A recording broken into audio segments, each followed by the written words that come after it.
అవినీతి రహిత పాలన అందించడం సీఎం జగన్తోనే సాధ్యపడుతుందని గజపతి నగరం ఎమ్మెల్యే బొత్స అప్పలనరసయ్య అన్నారు.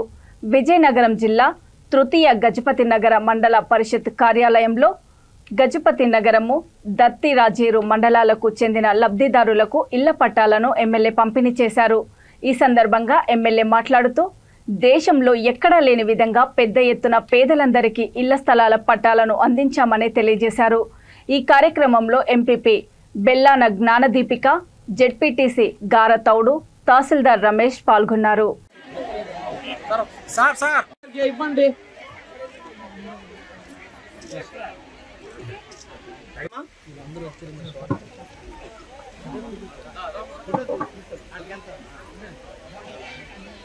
నగరం కడగల లలిత, పట్నాయకుని శ్యామలాదేవి, గేదెల రమాదేవి వీళ్ళ ముగ్గురు రెండమ్మా.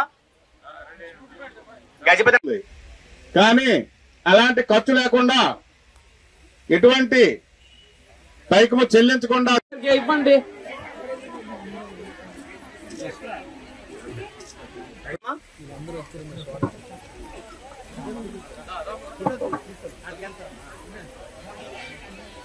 నగరం కడగల లలిత, పట్నాయకుని శ్యామలాదేవి, గేదెల రమాదేవి వీళ్ళ ముగ్గురు రెండమ్మా. గజపతి ఈ 4,39,00,000 అంటే చిన్న విషయం. మన ప్రాంతానికి సంబంధించి ఆ భూమి కొనడానికి ఇది ఖర్చు పెట్టాం మేము. ఇంకా ఇల్లు ఇవ్వడానికి తర్వాత వేరేది. ఇది ఓన్లీ భూమి కొనడానికి 4,39,00,000 ఖర్చు పెట్టాం. ఎందుకంటే గతంలో నేను 2009లో కూడా ఎమ్మెల్యేగా ఉన్నాను. ఆ రోజు మీ నాయకులందరూ కూడా మాకు పట్టాలు కావాలంటే ఆ రోజు 5 సంవత్సరాలను ఒక పట్టా కూడా ఇచ్చే పరిస్థితి ఆ రోజు లేదు నాకు. కానీ ఈసారి మీ అందరి తాలూకా అభిమానంతోనేమో ఒక్క అవకాశం ఇచ్చి ఆయన ముఖ్యమంత్రి చేసిన తర్వాత 30 లక్షల మంది పేదవాళ్ళకి ఇళ్ల స్థలాలు ఇవ్వడం అంటే చిన్న విషయం. అది చెప్పండి. ఇది 30 లక్షల మంది మీకు నాకు కాదు, భారతదేశంలోనే ఏ రాష్ట్రంలో కూడా ఇంత పెద్ద ఎత్తున పేదవాళ్ళకి ఇళ్ల స్థలాలు ఇచ్చే కార్యక్రమం ఎక్కడ జరగలేదు. ఒక ఆంధ్ర రాష్ట్రంలో జరిగింది. ఆ పట్టాలు ఇచ్చినప్పుడు కూడా మేమేమో గత 5 సంవత్సరాల్లో ఏదైనా ఒక పట్టా కావాలని ఇల్లు కావాలన్నా మేము తెలియజేస్తా. చంద్రబాబు కార్డులేమో 5వ 10 వేస్తే కానీ నీకు ఇల్లు ఇచ్చేవారు కాదు, లేదా ఫండ్ వేస్తే కానీ నీకు ఇల్లు ఇచ్చేవారు కాదు. కానీ ఈ రోజు మేము ఇళ్ల స్థానాలు ఇచ్చినప్పుడు మేము ఎక్కడైనా ₹1 మీద రాసిచ్చామా? లేదే.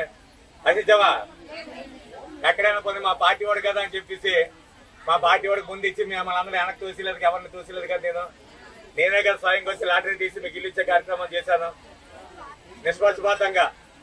ఈరోజు ఏం చెప్పారంటే జగన్మోహన్ రెడ్డి గారు, మనం ఏదైనా పథకం ఇచ్చినప్పుడు పార్టీ చూడొద్దు, కులం చూడొద్దు, మతం చూడొద్దు, వ్యక్తులు చూడొద్దు అని ఏదైతే మాట చెప్పాడో ఆ మాట ప్రకారమే ఈరోజు మీ అందరికీ కూడా మరి ఏది చూడకంటే నియోజకవర్గంలో పట్టాలు ఇచ్చే కార్యక్రమం చేశామా లేదా అని చెప్పి ఆలోచన చేసినారు.